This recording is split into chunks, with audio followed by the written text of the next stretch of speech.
Hello friends, welcome back to my channel food is good. আশা করি সবাই ভালো আছো। আজকে আমাদের রেসিপি হলো ডাব চিংড়ি। চলো তাহলে রান্নাটা শুরু করা যাক।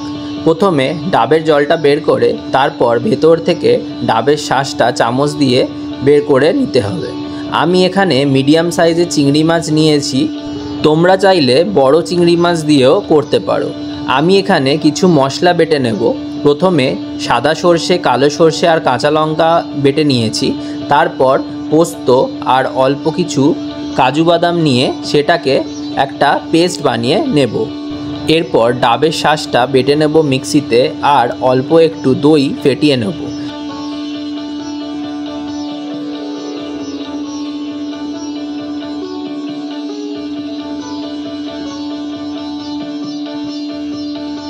এরপর একটা বড় পাত্রের মধ্যে সর্ষে, কাঁচা লঙ্কা বাটা, টক দই, হলুদ, নুন, কাঁচা সর্ষের তেল আর কাজু আর পোস্ত বাটা দিয়ে সব কিছু একসাথে ভালো করে মিশিয়ে নেব। আর তারপর আমি চিংড়ি মাছ অ্যাড করব ওই মিশ্রণের মধ্যে। আমি এখানে কাঁচা চিংড়ি মাছ ব্যবহার করেছি, তোমরা চাইলে চিংড়ি মাছটা একটু ভেজে নিতে পারো। এরপর সব কিছু ভালোভাবে একসাথে মিশে গেলে মিশ্রণটাকে 10 মিনিট রেখে দিয়ে তারপর পুরো মিশ্রণটাকে ওই ডাবের ভেতরে ভরে দিতে হবে।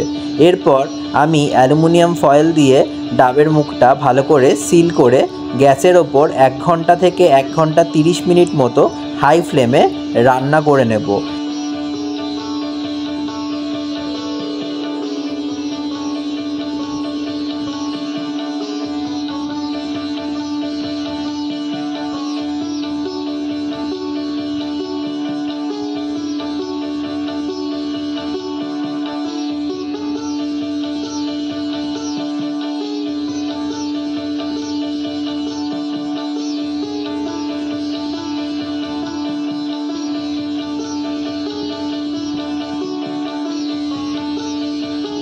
তারপরেই ডাব চিংড়ি একেবারে পরিবেশন করার জন্য রেডি। তোমরাও রান্নাটা বাড়িতে ট্রাই করো আর আমাকে কমেন্ট করে জানাও কেমন লাগলো তোমাদের এই রেসিপিটা। ভালো লাগলে অবশ্যই লাইক, শেয়ার, সাবস্ক্রাইব করে ফুড ইজ গুডের পাশে থাকো। দেখা হচ্ছে আবার একটা নতুন ভিডিওতে। Thanks for watching.